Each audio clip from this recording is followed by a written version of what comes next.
Wanted to make this quick video to hopefully answer this question, maybe once and for all. What camera should my church buy? Almost everyone has asked that. I don't know if you've seen it. If you're in any of those Facebook groups that are centered around church media and church tech, that question gets asked all the time. Basically, this is my answer to all of those questions. What camera should my church buy? And this is basically the decision process that we go through at our church when we go to buy a new camera. When we're thinking about buying a new camera, these are the questions that we ask ourselves, and these are the questions that we answer. First, what are you going to use this camera for? Seems self-explanatory there, but like, is it a singular job kind of camera, or is it a do-it-all camera? That's what you need to nail down. Is this a camera that you're only going to use for live streams and nothing else? Or is it a photo camera and a B-roll camera and a live stream camera? What's its role? What is it doing? Then once you actually figure out what role that camera is supposed to play at your church, then nail down what features in a camera best support that role or best support those roles. If you need a camera that takes photos and video and has a clean HDMI out feed,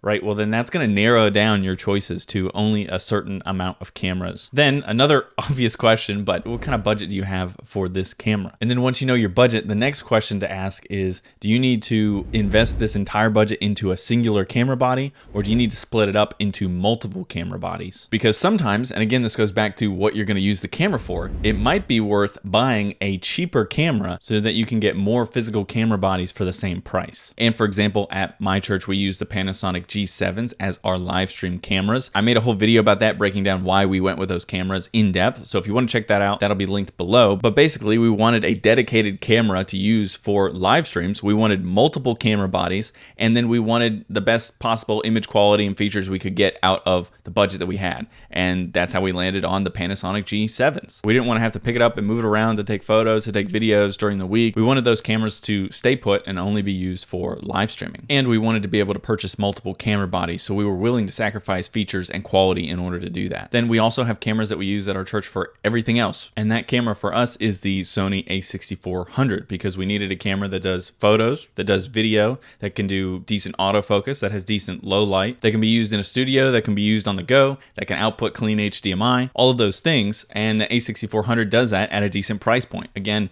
they're cheap enough that we're able to get multiple camera bodies to be able to use in different circumstances. Now, if we were only going to use these cameras for in-studio use and they wouldn't leave the studio, they would be used for podcasts and talking head stuff, then maybe I would have gone with a camera like the Blackmagic Pocket 4K or the Studio 4K or something like that. But we also needed these to, be used for photos or be used for on-the-go B-roll. So that's why we ended up going with something like the a6400 and not a more traditional studio camera. And then of course, down the road, as maybe our budget expands or something like that, we might get different camera bodies to fit different purposes, and we might niche down on some of those other categories that the a6400 is currently holding. But for now, that does everything that we needed to do on the quality level that we needed to have. And now, of course, that doesn't exclude me from using my own cameras, as I shoot video full-time as a videographer. So I have the Sony a7 IV and the Sony a7S III. So I will use those when I'm shooting photos or when I'm shooting video a lot of times. Just because I have that equipment, I'm going to go ahead and use it. But if the church only was able to use the equipment that the church owned, we still would be able to produce great looking images with the Sony a6400 covering all of that ground,